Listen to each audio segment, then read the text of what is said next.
আসসালামু আলাইকুম প্রিয় শিক্ষার্থী বন্ধুরা, তোমাদেরকে অনলাইন ক্লাসে স্বাগত জানাচ্ছি। আমি Abdur Razzak, assistant teacher English. তো প্রিয় শিক্ষার্থীরা, আজকে আমরা ষষ্ঠ শ্রেণীর চেঞ্জিং সেন্টেন্স নিয়ে আলোচনা করব। তো আমাদের আজকের আলোচনার বিষয় হচ্ছে অ্যাফার্মেটিভ টু নেগেটিভ। তো আমরা জানি চেঞ্জিং সেন্টেন্সের একটা পার্ট হচ্ছে অ্যাফার্মেটিভ টু নেগেটিভ। তো কীভাবে আমরা অ্যাফার্মেটিভ বাক্যগুলোকে নেগেটিভ করব, এই নিয়ে আমরা আলোচনা করব। তো আমি রুলস আকারে লিখে বিস্তারিত আলোচনা করে দিব।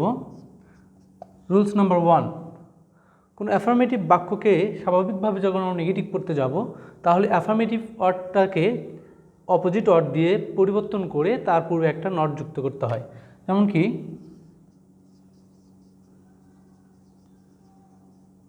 অ্যাফার্মেটিভ ওয়ার্ডটির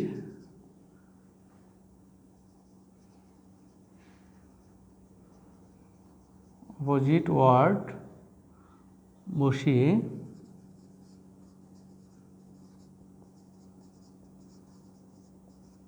এর পূর্বে একটি নট নিতে হয়। তাহলে অ্যাফার্মেটিভ ওয়ার্ডটির অপোজিট ওয়ার্ড বসিয়ে এর পূর্বে একটা নট নিতে হয়। যেমন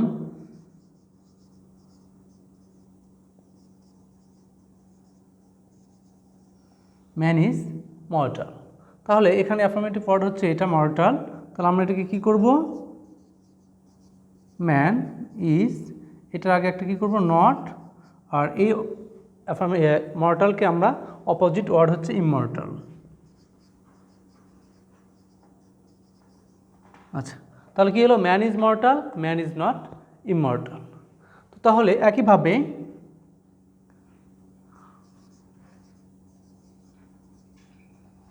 রহিম ইজ আ গুড,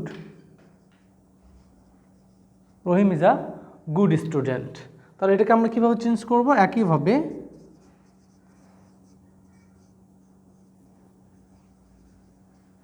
টা ব্যাড স্টুডেন্ট। তাহলে কী করলাম আমরা? এখানে মর্টালটাকে ইমমর্টাল করে দিলাম, গুডটাকে ব্যাড করে দিলাম। আর কী করলাম সাথে? এটার আগে একটা নট নিয়েছি, এটার আগে একটা নট নিয়েছি। তো প্রথম নিয়ম হচ্ছে এটাই, অ্যাফার্মেটিভ ওয়ার্ডটির অপোজিট ওয়ার্ড, অর্থাৎ যেমন এখানে ছিল মর্টাল, অপোজিট হচ্ছে ইমমর্টাল, এখানে ছিল গুড, এখানে হলো ব্যাড। আর এর আগে কী নিয়েছি আমরা? একটা নট যুক্ত করেছি। তাহলে রুলস নাম্বার 1, অ্যাফার্মেটিভ ওয়ার্ডটির অপোজিট ওয়ার্ড দিয়ে এর পূর্বে একটি নট যুক্ত করে আমরা অ্যাফার্মেটিভ থেকে নেগেটিভ করলাম। এবার রুলস নাম্বার 2,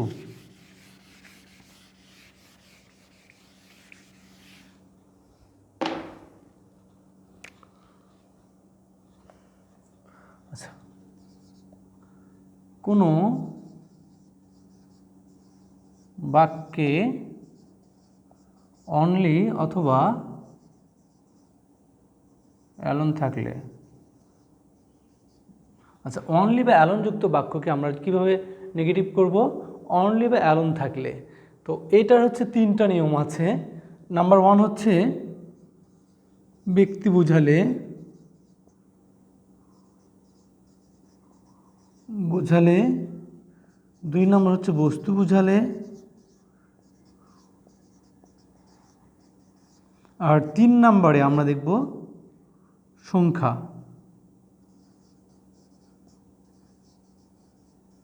সংখ্যা বুঝালে।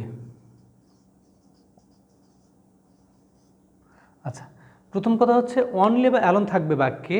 তো এই অনলি বা অ্যালোন দিয়ে যদি ব্যক্তি বুঝায় তাহলে একরকম হবে, বস্তু বুঝালে একরকম হবে, সংখ্যা বুঝালে আরেক রকম হবে। তাহলে দেখো, ব্যক্তি যদি বুঝায় তাহলে আমরা অনলি বা অ্যালোনের পরিবর্তে আমরা কি দেব? None but, none but. বস্তু বুঝালে নাথিং বাট, আর সংখ্যা বুঝালে নট দেন হয়, অথবা নট লেস দেন। তাহলে কি হবে? ব্যক্তি বুঝালে নান বাট, বস্তু বুঝালে নাথিং বাট, সংখ্যা বুঝালে নট মোর দেন অথবা নট লেস দেন।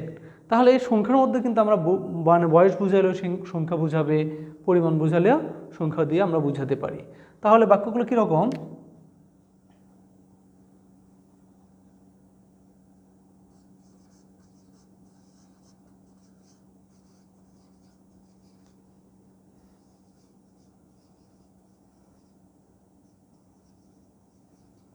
যে Rahim alone can help them, Rahim alone can help them, তাহলে এখানে অ্যালোন আছে।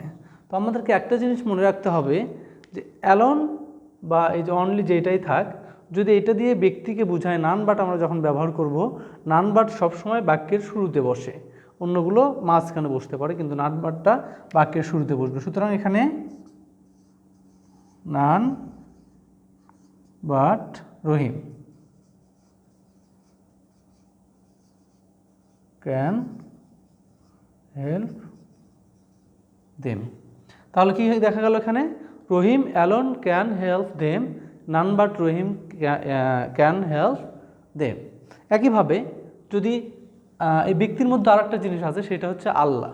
কারণ আমরা এখানে তিনটা জিনিস রেখেছি, ব্যক্তি, বস্তু, সংখ্যা। তো আল্লাহকে কিন্তু আমরা বস্তুর মধ্যেও দিতে পারবো না, সংখ্যার মধ্যেও দিতে পারবো না।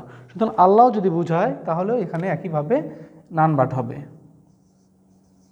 Only Allah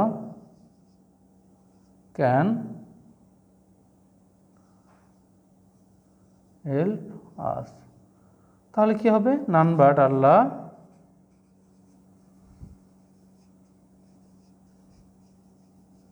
none but Allah can help us.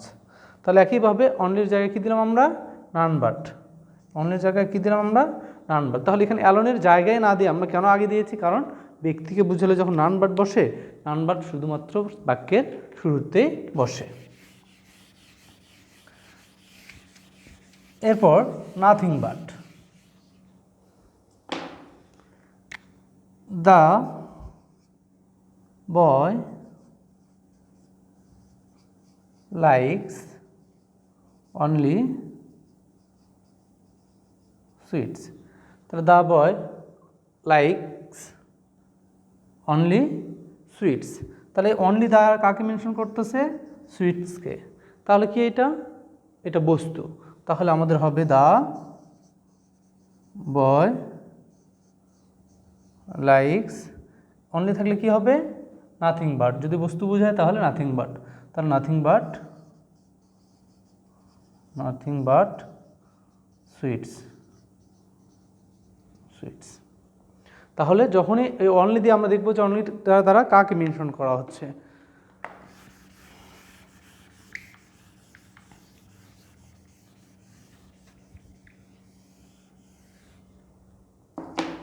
তাহলে আবার একইভাবে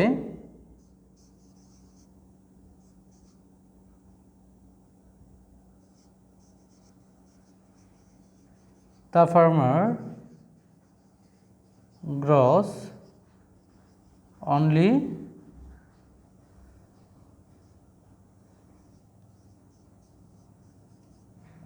যদি এরকম একটা বাক্য হয় যে the farmer gross only potato, তাহলে কি হবে?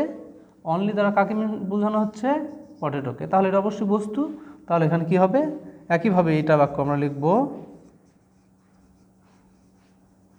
দ্য ফার্মার গ্রস, এই জায়গায় কি হবে? নাথিং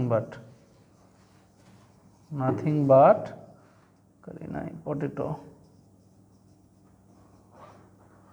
তাহলে the farmer grows nothing but potato.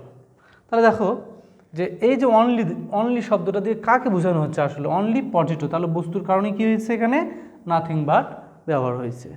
তো দেখো তাহলে আমরা বস্তু বুঝালে নাথিং বাট আর ব্যক্তি বুঝালে নান বাট। এবার আমরা সংখ্যা নিয়ে আলোচনা করব।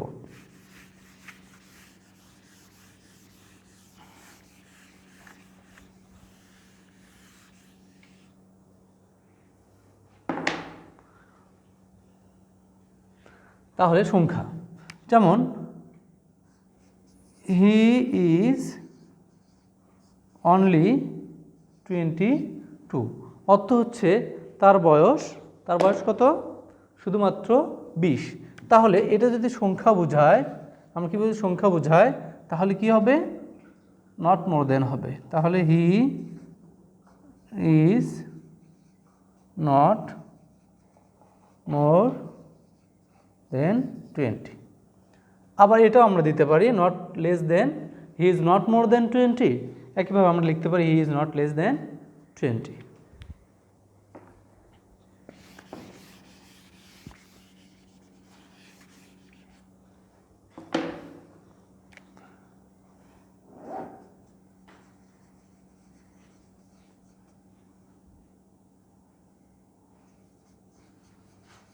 KG I bought 2 KG rice. তাহলে আই বট 2 কেজি রাইস, এখানে আমরা কী দিলাম? Only sorry. তাহলে I bought only 2 KG rice. তাহলে অনলির জায়গায় কী হবে? আই বট নট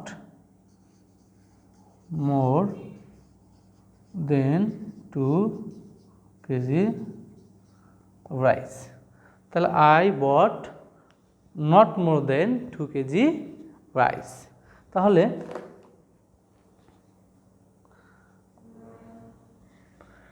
আমাদের অনলি বা অ্যালোন দিয়ে যুক্ত বাক্যগুলোকে আমরা কি দেখলাম? ব্যক্তি বুঝালে নান বাট, বস্তু বুঝালে নাথিং বাট, আর সংখ্যা বুঝালে নট মোর দেন অথবা নট লেস দেন দিয়ে আমরা করব।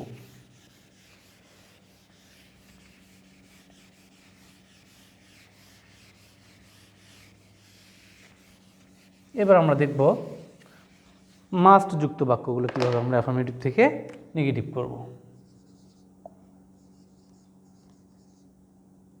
মাস্ট যুক্ত,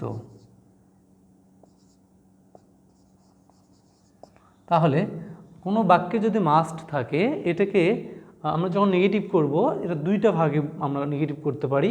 সেটা কীরকম? মাস্টের পরিবর্তে ক্যান নট বাট, আরটা কি? Can not help. তাহলে এই মাস্টটাকে চেঞ্জ করে দিয়ে আমরা ক্যান নট বাট অথবা ক্যান নট হেল্প বসাতে পারি, অথবা ক্যান নট হেল্প। এটার সঙ্গে আবার আমাদের কী করতে হবে? বি প্লাস আইএনজি দিতে হবে। এটা আমি ব্র্যাকেটে দিলাম, কারণ হচ্ছে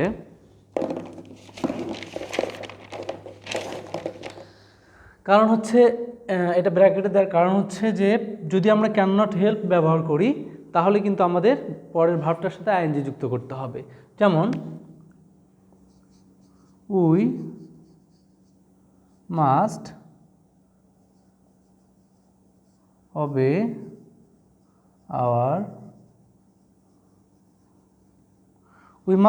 our টিচার্স। তাহলে এটাকে যদি আমরা ক্যান নট বাট ব্যবহার করি তাহলে কি হবে? উই এই মাস্টের জায়গায় কি হবে?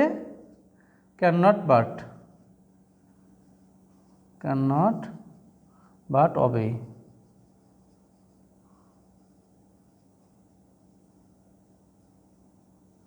our teachers. তাহলে এইটা না করে যদি আমরা এই বাক্যটাকে ক্যান নট হেল্প ব্যবহার করি তাহলে কি হবে?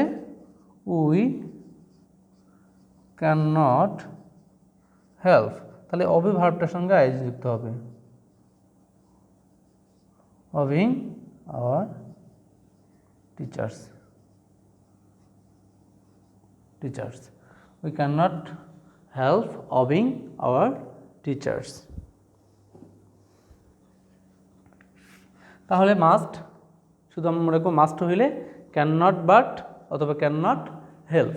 তবে এই দুইটার মধ্যে একটু আমাদের চেঞ্জ আছে। সেটা কি? এখানে হচ্ছে অবে আর এখানে অবিং। কারণ আমরা জানি ক্যান নট হেল্প প্লাস এটা হয় অবিং হয়, আইএনজি যুক্ত করতে হবে ভার্বের সাথে। এর পর্যায়ে আমরা আসবো এভরি যুক্ত বাক্যকে কীভাবে আমরা নেগেটিভ করব। তাহলে এভরি যুক্ত বাক্যে রুলস নাম্বার 4, এভরি যুক্ত বাক্য। আসলে এভরি যুক্ত বাক্যগুলোকে আমরা কীভাবে নেগেটিভ করব? তাহলে মনে রাখতে হবে এভরি, কোনো বাক্যে যদি এভরি থাকে সেটাকে যখন আমরা নেগেটিভ করব, এভরি এর পরিবর্তে দেয়ার ইজ নো দেব।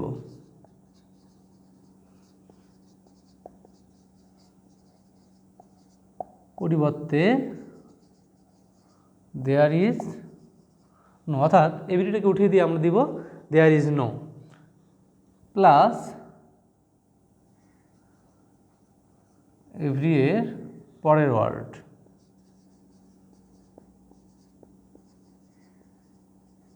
তাহলে এভরি যুক্ত বাক্য কী করব? এভরি এর পরিবর্তে দেয়ার ইজ নো দিব এবং এভরির সঙ্গে যে ওয়ার্ডটা থাকবে তাহলে এই এভরির পরের ওয়ার্ড দিব, এটার পরে দেয়ার ইজ নো দিয়ে তারপর এর পরের ওয়ার্ড প্লাস একটা বাট প্লাস বাক্যের বাকি অংশ। তাহলে আমরা একটা এক্সাম্পল দিই, যেমন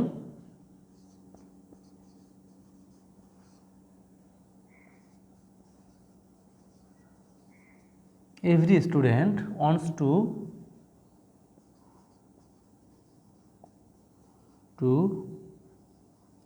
cut a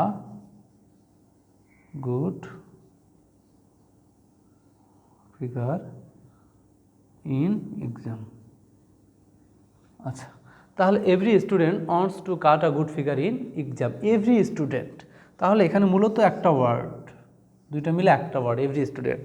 তো এই জায়গায় আমরা কি শিখলাম যে এভরি যুক্ত বাক্যে, তাহলে এভরি আছে বাক্যে, তাহলে এভরি এর পরিবর্তে দেয়ার ইজ নো। তাহলে আমরা এভরিটার পরিবর্তে এখানে আমরা কি লিখবো? There is no, there is no. তাহলে এভরির পরিবর্তে আমরা এটা দিলাম কি? There is no. এরপর স্টুডেন্ট আছে, এই যে এভরি এর পরের ওয়ার্ড, অর্থাৎ এই ওয়ার্ডটা আছে স্টুডেন্ট, তাহলে দেয়ার ইজ নো স্টুডেন্ট। তারপরে কি দিব? আমরা একটা বার্ট দিব। এই যে এই জায়গাটুকু আমি আমরা দাগ দিয়ে দেখাইছি, তো এই যে এভরির সহজ যে ওয়ার্ডটা আছে এটা তার পরের অংশ আলাদা, মাঝখানে আমরা একটা কি দেবো? But.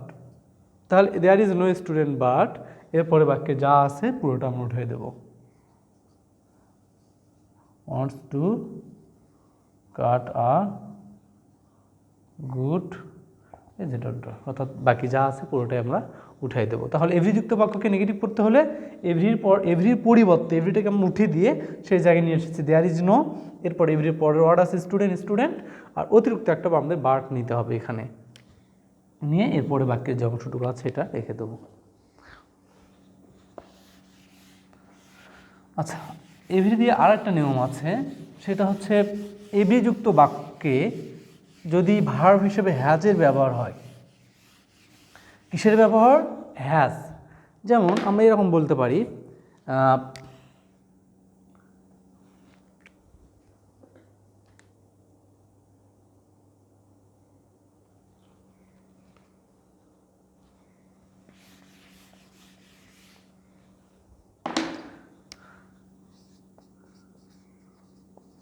every rose has a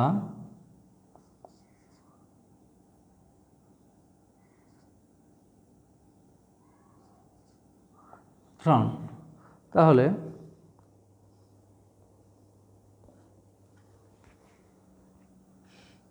every rose has a thorn. তাহলে হ্যাজ থাকলে মনে রাখতে হবে সেখানে আমরা বাটের পরিবর্তে উইদাউট দিতে পারি, বাট না বসিয়ে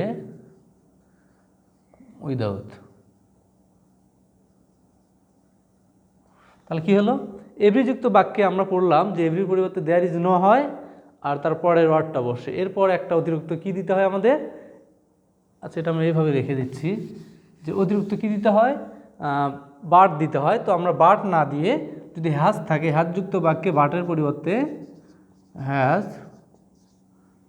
যুক্ত বাক্যে বাট এর পরিবর্তে উইদাউট ব্যবহার করা যায়, উইদাউট ব্যবহার করা যায়। তাহলে কি হলো? Every rose has a thorn. প্রত্যেকটা ফুলের কি আছে? প্রত্যেকটা গোলাপেরই কি আছে? কাঁটা আছে। তাহলে আমরা এটা কি করব, এভরির যে নিয়ম আছে সেটা আমাদের ঠিকই থাকবে। তাহলে এভরির পরিবর্তে আমরা কি দেব, there is no, there is no, এরপরের অংশ কি রোজ। আর এই জায়গায় বাট আমরা ব্যবহার করছি, কিন্তু এখন কি করব, হ্যাজ আছে এই জন্য আমরা কি করব, ওই বাট না দিয়ে আমরা উইদাউট দেব। There is no rose without